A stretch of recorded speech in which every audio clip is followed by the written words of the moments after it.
12 o'clock midnight. What's going on, chat? It's midnight, Ethan here. But we're making some biscuits, and I'm gonna put this marinated garlic and herb goat cheese from Spain on it. Yum yum.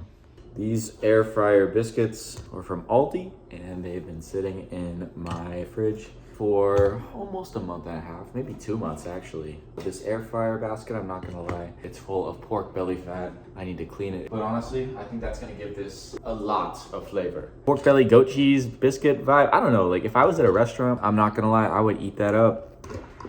It looks a little sus because it's a lot of olive oil. We got herbs and garlic in there. That is very apparent. Oh wait, not Spain. It's from Australia. There were macros there for a second if you care about that stuff.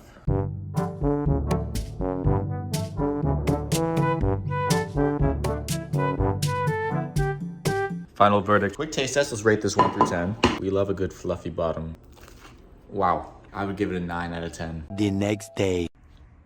Good morning. We got work to do. We are grinding away on podcasts. We're trying to schedule as many as possible. Woo, we're done. If y'all trying to learn about AI and AEC, you gotta love AI, right?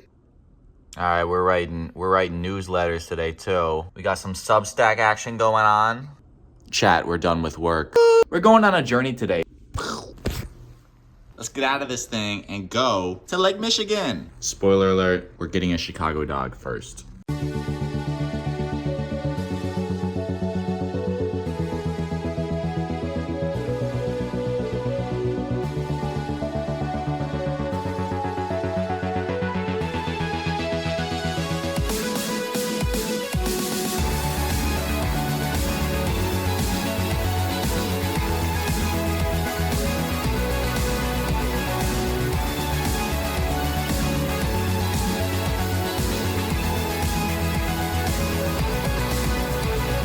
Let me just raise this puppy up a little bit. Let me take a second to admire that.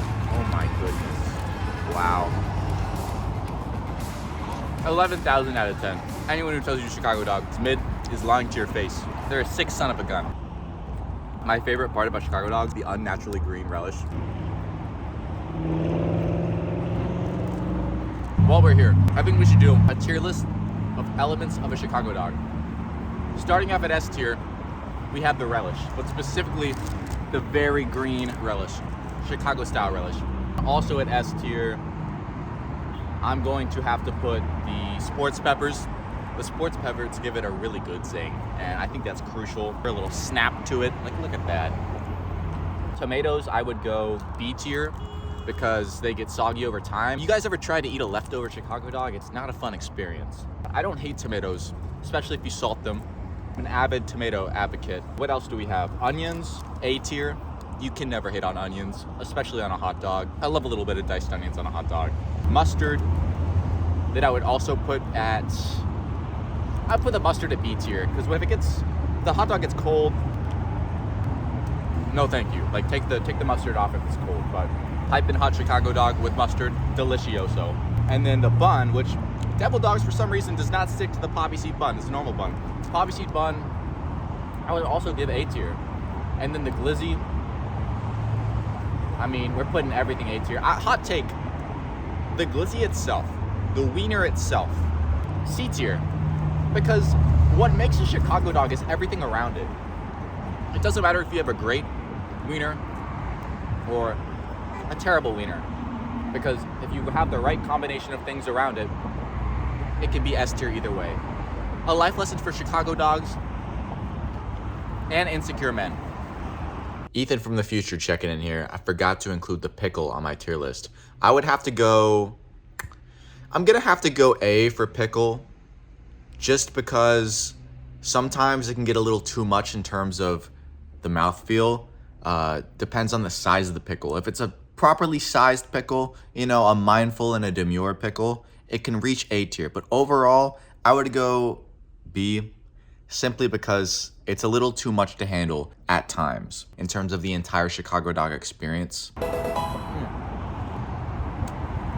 Good little glizzy at the lake. Teleporting home in 3, 2, 1. And we're home. Berries, pineapple, banana, and yogurt. On goes the lid. And boom.